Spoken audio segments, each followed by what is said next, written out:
First draft. The city breathed in silence. No footsteps, no voices, only the hum of transit bots gliding along magnetic veins in the streets. Rowan Vega walked among them, another silent commuter, hands in the pockets of his plain grey coat. Faces drifted past, calm, unblinking, faintly lit from within by the steady pulse of their predictive thought assistants.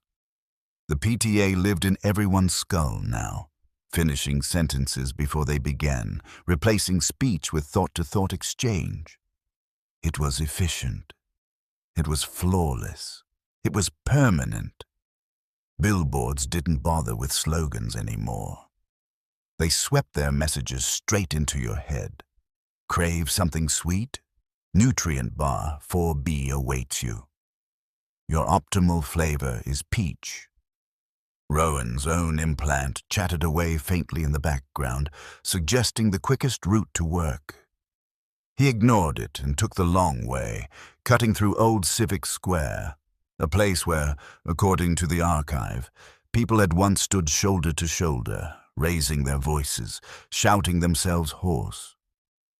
Now the space was bare.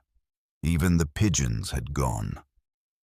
At the Historical Language Preservation Lab, the walls were lined with glass panels displaying sound wave patterns from another age. It was Rowan's job to process audio debris, damaged scraps of pre-PTA recordings, crackling laughter, stammers, half-finished sentences, someone clearing their throat before saying something important. He often listened to them in secret long after his shift had ended.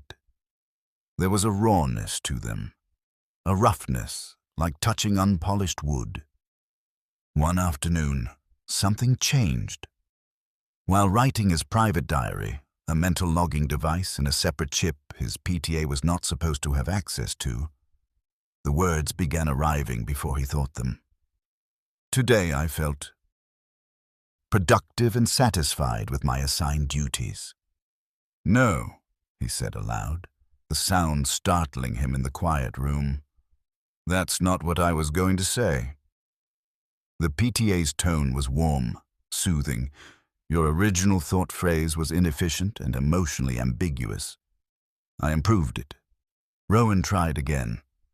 Today I felt content in my role and confident in my alignment with collective purpose. He shut his eyes. Stop! But the voice was in him, finishing everything. That night, he did something dangerous. At home, in the dim square of his apartment, he reached up and pressed the recessed error reset button at the base of his skull. The PTA's pulse went dark. The silence was sudden and enormous. When he tried to speak, the sound came out rough, his tongue heavy. His throat ached. I don't want your words. The phrase was clumsy, but it was his. Outside, the streets were empty.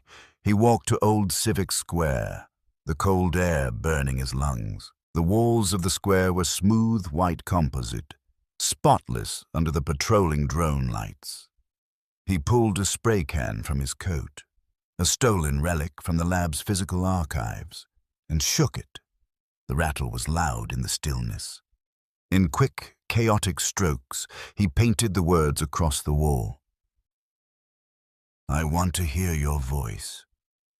He stepped back. The paint dripped, messy and imperfect. For a long moment, nothing happened. Then, a woman walking past slowed, her eyes catching the strange marks. But she frowned, waiting for her PTA to translate. It didn't. She walked on. The cleaning bots arrived soon after, hissing foam over the wall. Rowan stood still until their scanning beams fixed on him. Citizen, one said, you are engaging in unoptimized communication. Please proceed to cognitive synchronization. They took him gently, one on each side, leading him toward the waiting transport sphere. The wall was white again before they reached the corner. As the sphere's door closed, Rowan tried to imagine what his words had sounded like in the woman's head, if they had sounded at all. The city breathed in silence, and no one, anywhere, spoke.